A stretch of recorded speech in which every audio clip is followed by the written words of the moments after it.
membres et personnel d'Atazamp, bonsoir. Au nom de la présidente du conseil d'administration d'Atazamp, au nom du secrétaire général et au nom du département genre et autonomisation des femmes dont je suis la responsable, je vous souhaite la cordiale bienvenue. En cette journée internationale de la femme, nous honorons toutes les femmes et les filles du monde entier et particulièrement vous, chères dames, qui êtes ici présentes à cette soirée. Atazamp, faut-il le rappeler, association technique d'appui au système alimentaire, la nutrition et la protection de l'environnement, est une association à but non lucratif qui compte depuis entre 52 membres liés. Aujourd'hui, elle peut compter plus. Ces 52 membres sont des pluridisciplinarités, des agronomes, des médecins, des nutritionnistes, des sociologues, des vétérinaires, des sages-femmes, des géographes, etc. Elle œuvre au Tchad depuis 2013 dans le domaine de nutrition, la sécurité alimentaire et la protection de l'environnement. Elle a intégré l'approche genre comme axe transversal dans toutes les planifications tant stratégiques qu'opérationnelles de ces axes d'intervention. Pour Atazamp, le développement et le système alimentaire durable, la lutte en faveur de l'environnement et la bonne gouvernance et l'état des droits ne peut se faire sans l'égalité genre.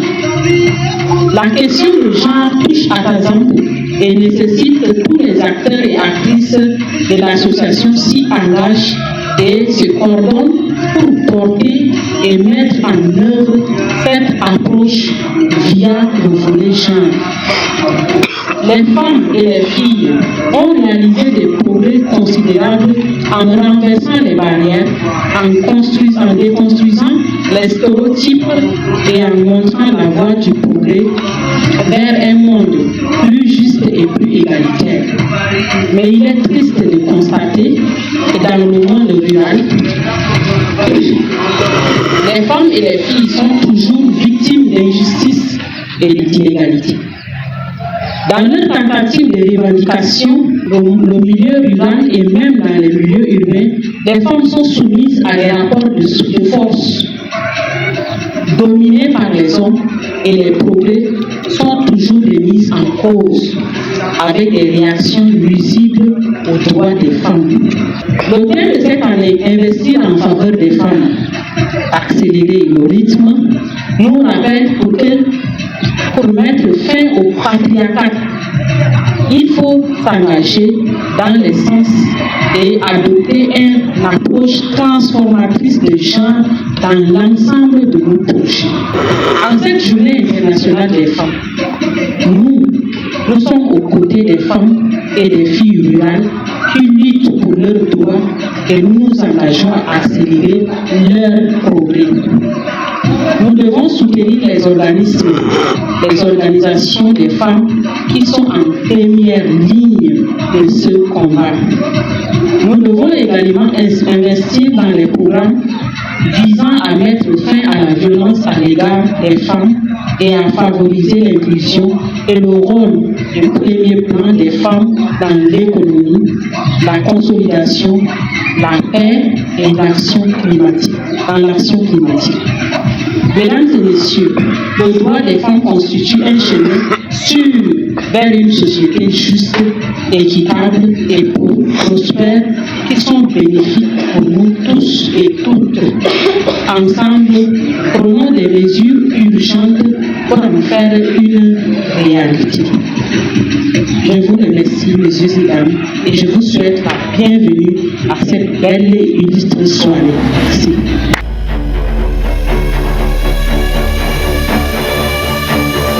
Je voudrais d'abord souhaiter la bienvenue à chacun et chacune de nous ici à Atazamp et surtout souhaiter une bonne journée le 8 mars immense journée internationale de la femme à tous mes collègues de l'association, les membres associés, même si beaucoup ont été occupés.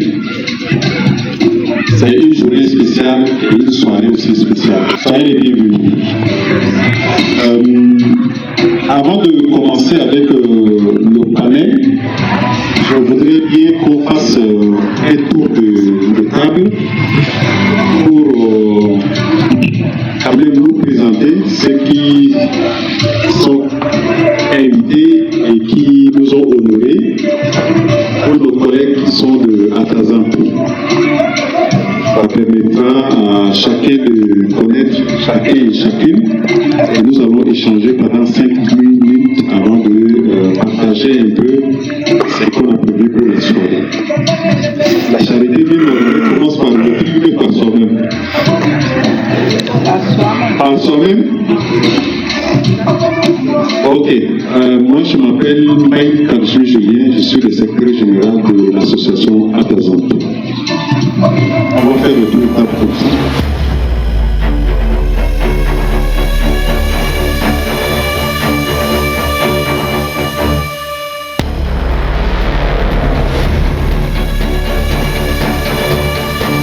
Mais dans les deux cas, si vous voyez un peu l'histoire, un peu de l'homme, vous verrez que quand on veut compter par exemple la population d'un pays ou d'un village, on compte seulement les hommes.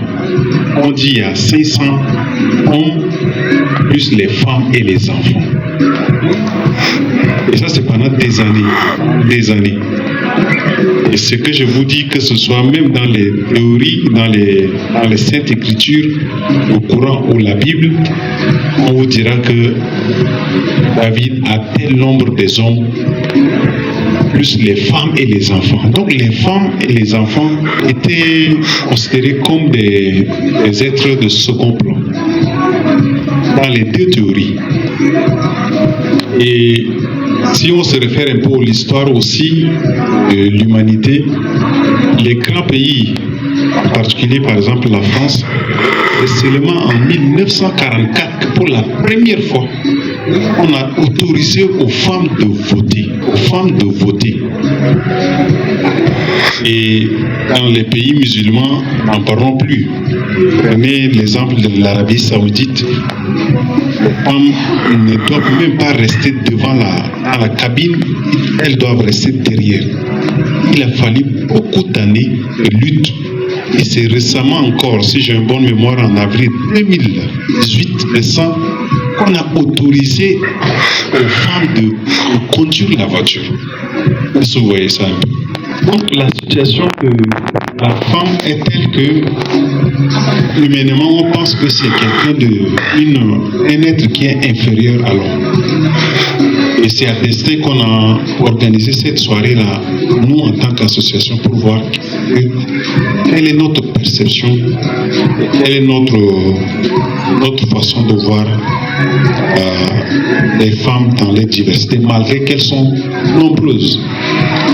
Les statistiques donnent un chiffre de 50,4% des femmes sur le plan mondial. Ça veut dire qu'elles sont encore plus nombreuses que nous. Malgré les déclarations universelles des droits de l'homme, que tous les hommes naissent égaux et libres devant la loi, les femmes, on les considère toujours comme des êtres inférieurs. Aujourd'hui, par expérience, si vous voyez dans certaines régions du Tchad, une femme n'a pas le droit de rester devant un homme. Et je vais vous poser une question ce soir. Avant de laisser la parole à Konodi, parmi nous là, qui a été mis au monde par un homme? Qui? Tous sommes nés des femmes. Ça doit nous interpeller. L'histoire évolue. Comment nous voyons l'avenir de nos sœurs, de nos mères, de nos femmes dans les jours à venir? C'est pour dire que le droit de la femme vient de très très loin, et pour la première fois, la journée internationale de la femme est née grâce la révolution des femmes en 1908 en New York aux États-Unis. Elles sont fatiguées, elles en ont marre d'occuper par exemple les mêmes postes, mais on paye plus les hommes que eux. Les conditions de travail n'est pas améliorée. Et donc, c'est à partir de ce moment seulement qu'on dit qu'il faut dédier une journée pour reconnaître la femme comme étant un être humain comme les autres aussi. Voilà pourquoi jusqu'à aujourd'hui, en 2024, cette journée a été inscrite parmi plusieurs journées reconnues par les Nations Unies comme étant une journée qu'il faut utiliser pour lutter contre les femmes. Je vous interpelle, chers collègues, chères sœurs, que nous avons du chemin à faire. Ce n'est pas pour dire que nous voulons tuer les hommes pour les remplacer par les femmes. Nous devons considérer les femmes comme des êtres humains comme nous. Et ça nous interpelle tous. Je vous remercie.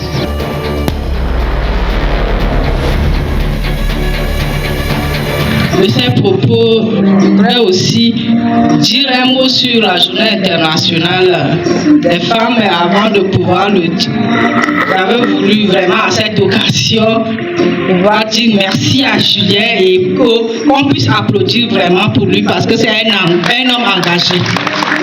Véritablement un homme engagé aux côtés des femmes. Je me rappelle des discussions que nous faisons souvent autour des questions de la problématique de la femme parce qu'il est préoccupé. Il veut que la situation de la femme soit changée. Donc aujourd'hui, c'est vrai que c'est notre moment, mais il ne faut pas aussi oublier ces hommes engagés qui nous accompagnent dans ce combat de tous les jours. Nous ne pouvons pas gagner ce combat-là seuls. Il faut vraiment que les hommes nous accompagnent. Donc vraiment, merci. Je profite de cette occasion. Alors, moi je voudrais juste dire, parce qu'il est revenu sur l'historique pour vous montrer effectivement que la défense de la cause de la femme, ce n'est pas quelque chose de banal.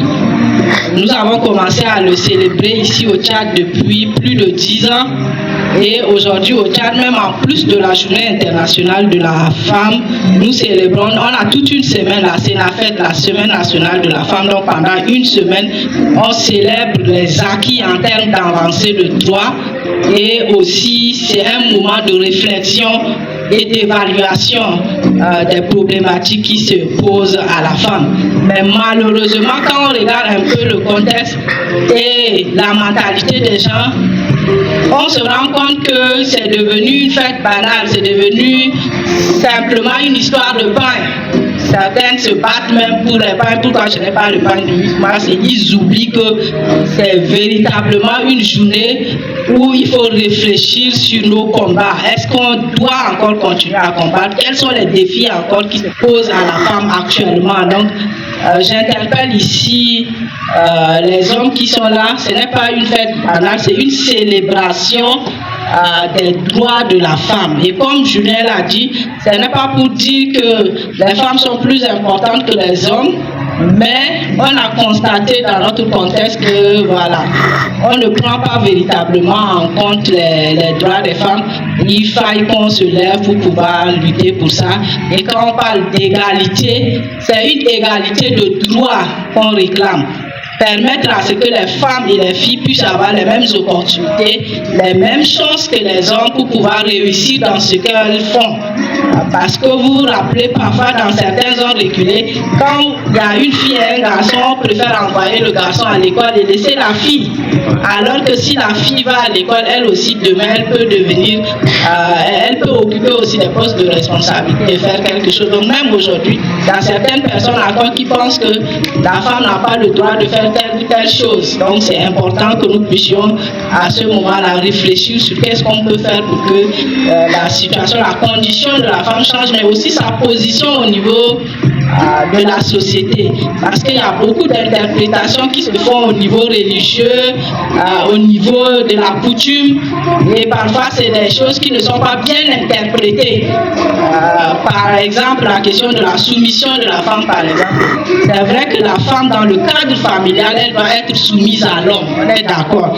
Mais lorsqu'on sort de ce cadre familial au niveau du travail, la femme ne doit pas être soumise à l'homme parce qu'elle est une femme. Non, le travail, c'est par ses compétences qu'elle est arrivée. Donc, elle occupe les mêmes postes que l'homme. Donc, il n'y a pas de raison de dire qu'au niveau du travail, parce que moi, je suis une femme, non, il ne faut pas que je parle, il ne faut pas qu'on m'écoute. Non, je suis désolée, la soumission c'est au niveau du cadre familial parce qu'il faut qu'il y ait un ordre à la maison. On ne peut pas tous être chef dans la maison.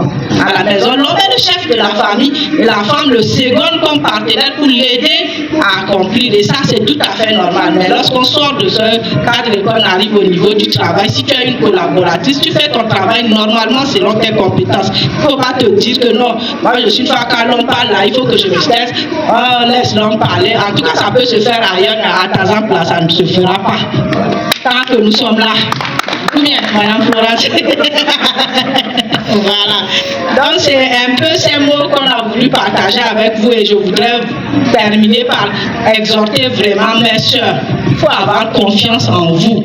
Il faut oser sortir de vos zones de confort. Quand vous venez quelque part, affirmez-vous, valorisez vos talents. Tout ce qu'on fait là, on a appris quelque part. Personne n'est né avec ça. Donc si tu vois que ta sœur fait quelque chose de mieux, approche-toi de ta sœur. Ma sœur, comment tu fais pour faire ça? Est-ce que moi aussi je peux apprendre? Elle peut t'apprendre et toi aussi demain tu peux faire la même chose. C'est comme ça que nous allons changer les choses. Et il faut qu'on se tienne les mains. Il faut qu'on soit solidaires pour pouvoir le faire. Donc, à Tazan, vous avez la chance, vous allez tomber sur des femmes fantastiques qui vont vous tenir la main pour vous accompagner. Et donc, on reste vraiment ouvert pour aider à ce que les conditions de la femme changent et que la situation de la femme change. Donc, je vous remercie.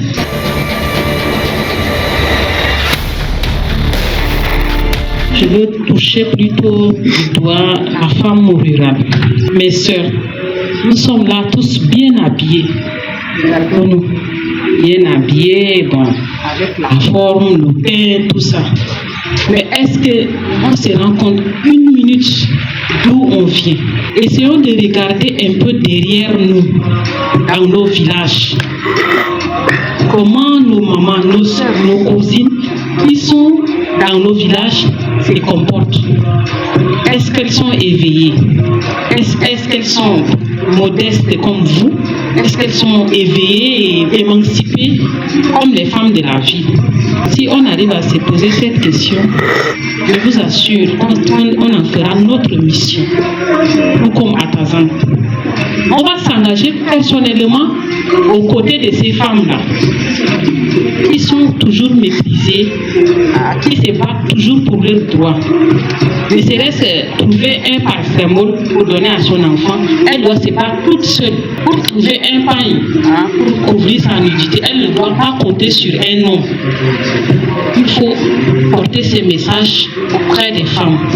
Aujourd'hui, c'est vrai qu'elles le font, mais elles pensent que ce n'est pas normal que je sois mariée et que je puisse souffrir de cette manière. Pour elles, c'est une souffrance.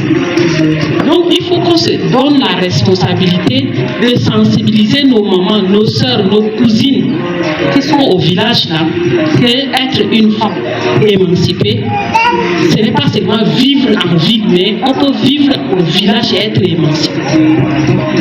Pouvoir prendre charge de sa famille, de son époux, de ses enfants correctement, sans vouloir revendiquer quoi que ce soit auprès de son mari. Moi, j'ai honte quand je me vois comme ça et je vois derrière moi, il y a encore mes cousines qui sont dans les ténèbres, qui ne connaissent pas vraiment leur rôle dans cette vie. On n'est pas venu pour accompagner les gens sur la terre. On est venu pour vivre nous aussi et laisser des traces. Si les femmes qui ont commencé avec la revendication des droits des femmes n'ont pas commencé, on n'en sera pas là aujourd'hui. Et si elles ont commencé, ça veut dire que le défi reste encore grand. Nous, on doit continuer le combat. Donc, je nous interpelle tous. Nous avons les moyens de porter le message dans le monde rural. Et pour ça, vous avez un cadre ici, qui est à Tazan, qui œuvre déjà dans ce volet. Approchez-vous de nous, on va vous dire comment vous pouvez faire, comment vous allez procéder pour atteindre le monde rural avec nous, pour que tous ensemble, nous soyons unis comme une seule femme. Qu'il y ait plus de cette différence entre les femmes rurales et les femmes urbaines. Parce que pour parler de l'autonomisation de la femme, il faudrait que toutes les femmes soient vraiment émancipées pour être égales. Sinon, on va revendiquer le droit des femmes, on va la trouver, mais on va parler seulement des droits des femmes urbaines, pas des femmes rurales. Et donc le combat sera toujours incomplet.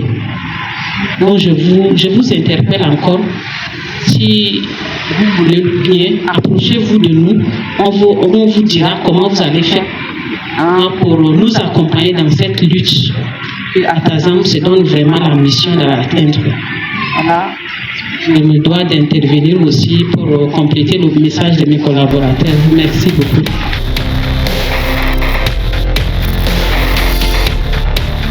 Je prends l'exemple seulement de la dose.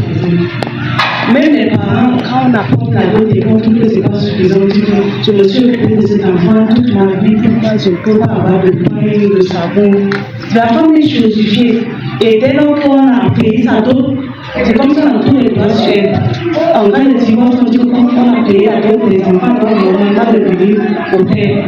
Alors que pour avoir la garde de l'enfant, on va chercher à savoir est-ce que vous famille les deux époux qui peuvent bien s'occuper de l'enfant, quelqu'un qui est bien responsable, tout ça. C'est comme ça que les Blancs, eux, ils sont arrivés à supprimer cette côté-là. La garde n'a rien à voir avec la dot. Mais ici en Afrique, on voit que dès lors qu'on épouse une femme et qu'on a dot, c'est comme si on a déjà sous-chosifié. Même ses parents, elle a des problèmes et on vient, on dit que ces jours-là, ils sont venus, que nous les a vus, on a épousé, donc tu dois l'épouser sur nous. On a mangé l'argent, donc tu dois partir. Et du côté de la belle famille, on a doté très cher. C'est pas normal. On ne peut pas chauffer une personne simplement à cause de l'argent. Et même elle n'a pas le droit de rendre visite à ses enfants parce qu'ils se sont séparés. On a doté, donc nos enfants deviennent nos maris. Moi, je dis qu'on doit arriver à supprimer la doté si on veut les enfants respecter. Franchement, c'est ce que moi je dis. La doté doit être supprimée.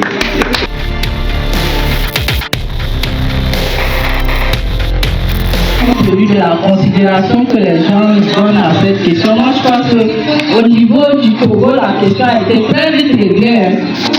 Au Togo, la dot en numéraire ne doit pas dépasser 10 000. Inch'Allah. Ne doit pas dépasser 10 000. Et en termes de matériel, ça dépend de l'homme. Ce que tu amènes, la belle famille prend. Tu n'as pas à discuter où est Goro, où est ceci, pourquoi il n'y a pas la tenue du monsieur, pourquoi il n'y a pas la tenue de madame, tout ça, ça n'existe pas. Donc, c'est pour dire que la dot doit garder son caractère symbolique. C'est ce qu'on a perdu ici. Moi, je crois que si on revient même à la tradition, la dot avant c'était une question symbolique. C'est aujourd'hui qu'on copie les coutumes d'autres régions, parfois c'est ça qui amène cette situation. Donc si on revient à la situation originelle et qu'on considère que la dot c'est juste un symbole, parce que quand deux personnes se marient, c'est quand même deux familles qui se réunissent. On ne peut pas s'élever sans rien et puis partir chez l'homme. Chez nous, en tant qu'Africains, c'est vrai que le droit évolue, mais il faut qu'on tienne compte aussi de notre contexte. Tout ce qu'on fait n'est pas mauvais, mais c'est l'interprétation qui a fait. Donc, revenons simplement, notre bataille, notre plaidoyer, c'est qu'il faut qu'on redonne ce caractère symbolique à la dot simplement. Et que, voilà, ça permet, c'est juste pour que ça puisse permettre à ce que les deux familles puissent entrer en contact et puissent faciliter le couple qui veut s'établir. Il y a aussi la dimension spirituelle, n'oubliez pas. Donc, tout ce que nous faisons, c'est pas seulement physique, c'est aussi spirituel. Donc, si on enlève carrément, peut-être que ça va jouer sur le côté spirituel. C'est pourquoi c'est important qu'on le maintienne, mais qu'on le recadre simplement pour que ça reste quelque chose de symbolique. Donc, voilà un peu le commentaire que je voudrais faire. Merci. Il y a eu sur les élections, sur les différentes prestations de la et aussi la communication des réseaux sociaux avec les amis. Le ministère de la Santé, par exemple, pour ceux qui ont suivi la l'hôpital, c'est de l'État central qui se sont fixés les objectifs pour atteindre non seulement le niveau du doctorat, plein de femmes qui sont bien déjà comme les médecins, mais ils peuvent atteindre le professorat ou bien prendre un titre l'agrégation très niveau. Voilà, ça veut dire que vous avez suivi l'agrégation. Et malheureusement, pour celles-là qui assez instruits. Les niveaux s'arrêtent dans les zones de panier, de manger, de s'habiller, ces niveaux. C'est vraiment qu'on tient maintenant là, il n'y a pas de tête. Comment faire pour atteindre un objectif fixé on se réalise aux hommes. C'est pas ça. Malheureusement, pour beaucoup de gens, ce n'est pas le cas. Alors que vous êtes en couple, au lieu qu'elle se dise que c'est sa journée, voilà, qu'est-ce qu'elle doit faire pour se faire valoriser, elle se crée tout ce problème pour en tant que mari. C'est ma journée, pourquoi tu ne montes pas un panier, une chaussure, pour que je m'épanouisse avec les autres. C'est ça le problème. Malheureusement, je vais aimer, M. Julien m'a appelé, m'a fait quelque part, je vais aimer qu'elle soit là. Oui, donc c'est vraiment l'égalité des gens là, c'est en sécurisant, les gens se développent peut-être comment on appelle le meilleur ou bien l'excellence. C'est ça le malheureusement pour beaucoup de femmes, c'est pas que les autres qui avaient un niveau étonné, c'est pas ça la même éducation que les femmes vraiment.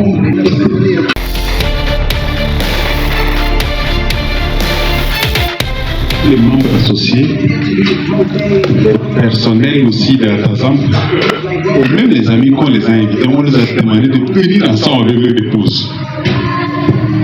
Il y a des couples parmi nous. Hein.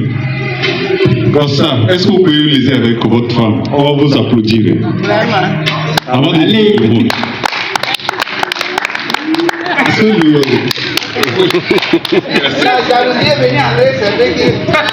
Moi-même, je suis là, hein. Florence, est-ce que tu peux te lever? Peut-être beaucoup de nous connaissent pas que nous sommes des couples. Parce que si vous venez dans le travail, il faut du temps pour savoir que ces gens-là qui sont mariés. On ne s'amuse pas. Le cadre de travail reste le cadre de travail. Et on ne mélange pas les choses. Et je voulais vraiment répondre sur ce que Singar a dit, qui est très important parce que nos sœurs, si vous voulez vous faire respecter, il faut que vous vous battez. La liberté, là, ça ne se donne pas. Et il faut une liberté économique, intellectuelle. Parce que ton mari est en train de faire un travail, toi aussi il faut que le contribuer. Je sais ce que je dis, parce que la tradition est telle que peut-être que quand il y a quelque chose, on renvoie la femme qu'on veut. Non, ce n'est pas tous les hommes qui sont les mêmes choses. Je vous dis franchement, battez-vous et à ce genre d'occasion-là, montrez que vous êtes capable aussi de prendre charge de vos familles. Moi, je suis très fier hier parce que je suis rentré à 20h. Elle m'a invité pour acheter elle-même le repas où on a mangé. On est rentré, c'est elle qui a dépensé. Je n'ai jamais sorti un rond. Pas quel témoin. C'est pour vous dire que par moment, il y a des femmes qui pensent que leur argent là, c'est leur argent. C'est l'homme qui doit souffrir. C'est faux. Tant que vous allez dans cette logique-là, vous aurez du mal à vous faire un témoignage très frappant parce qu'une femme a accouché difficilement, par même peut-être césarienne. Mais c'est au moment de payer, l'homme a souffert pour chercher les de l'argent. C'est au moment d'aller chercher peut-être les points pour venir qu'elle se change contre qu'elle a beaucoup d'argent à la maison. Et elle a laissé son mari souffrir. Je vous dis, c'est des choses vraies. Un autre homme encore, son enfant est malade. Mais comme c'est un docteur Tchoukou, vous le connaissez, dans sa pratique, c'est quoi? C'est que ces femmes-là viennent acheter les produits avec lui pour donner aux enfants. Et la femme, un jour, il a commencé à faire le problème avec sa femme parce que la femme lui doit de l'argent. Il s'agit de quel argent? C'est l'argent des produits, de son produit qu'elle a pris pour soigner l'enfant même de garçon. Vous voyez comment les hommes sont mauvais. Moi, je vous invite, vous les hommes ici présents, à changer. C'est pas impossible, on peut changer. Quand on est deux, on est partenaires de vie. C'est vrai qu'il y a des hommes qui ne sont pas bien, je ne dis pas le contraire. Mais il y a des femmes qui ne sont pas bonnes aussi. Nous qui sommes déjà dedans là, on gère. Ou bien on supporte. Mais vous qui êtes en téléchargement, parce qu'on a invité aussi expressement, il y a nos collègues qui sont des célibataires et qui sont en téléchargement. Vous devez changer les choses. Changez votre façon de voir vos fiancés. Changez votre façon de voir vos maris. Changez votre façon de voir vos épouses. Parce que ce sont des compagnons de vie. Et vous ne trouverez pas un meilleur compagnon que votre femme et votre mari. Merci.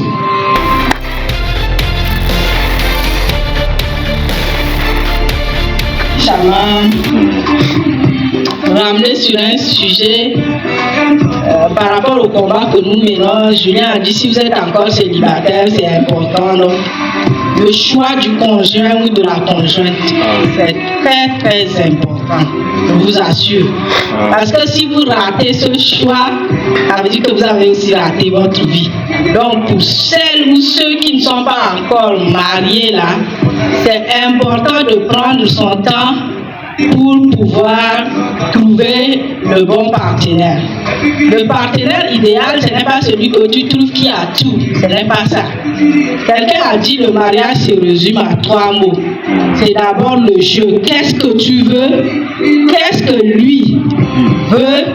Et qu'est-ce que nous allons faire ensemble? Si vous réussissez à répondre à ces 3 questions-là, ça veut dire que vous avez trouvé le partenaire idéal. C'est important d'abord de vous connaître. Qu'est-ce que je suis? Qu'est-ce que je veux faire comme activité? Quelles sont mes ambitions? Lorsque vous rencontrez l'autre personne, c'est de savoir qu'est-ce qu'il est. Parce que si c'est toi la femme, tu sais que tu vas être sous l'ambition de l'homme. Il faut connaître l'ambition de l'homme. Si tu tombes sur quelqu'un qui n'a pas d'ambition, alors que toi, tu es ambitieuse, et par amour vous vous mariez, vous allez avoir des problèmes. Donc si tu es ambitieux, c'est de voir est-ce que le monsieur lui-même il est ambitieux et qu'est-ce qu'il a comme vision pour votre famille. Et ensemble, vous allez voir qu'est-ce que vous allez faire dans le futur ensemble. En ce moment-là, si l'amour vient s'ajouter encore, ça va agrémenter.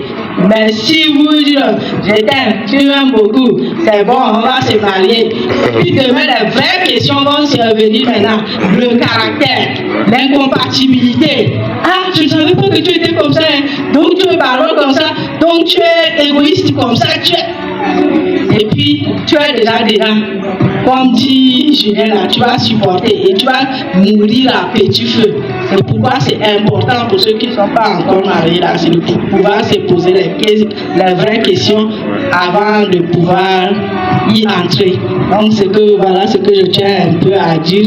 Et tout à l'heure, j'avais félicité Julien, mais je veux revenir sur cette femme qui est formidable. Ça, c'est ma conclusion.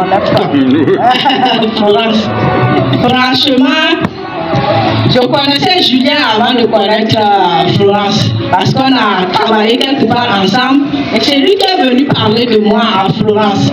Si c'était une femme qui n'était pas sage, elle allait commencer à faire des problèmes. Et c'est vrai que j'ai eu des problèmes avec d'autres femmes, avec lesquelles leur mari allait leur parler de Konoji. Est-ce que vous connaissez Konoji? Il y a des femmes qui m'ont appelé au téléphone.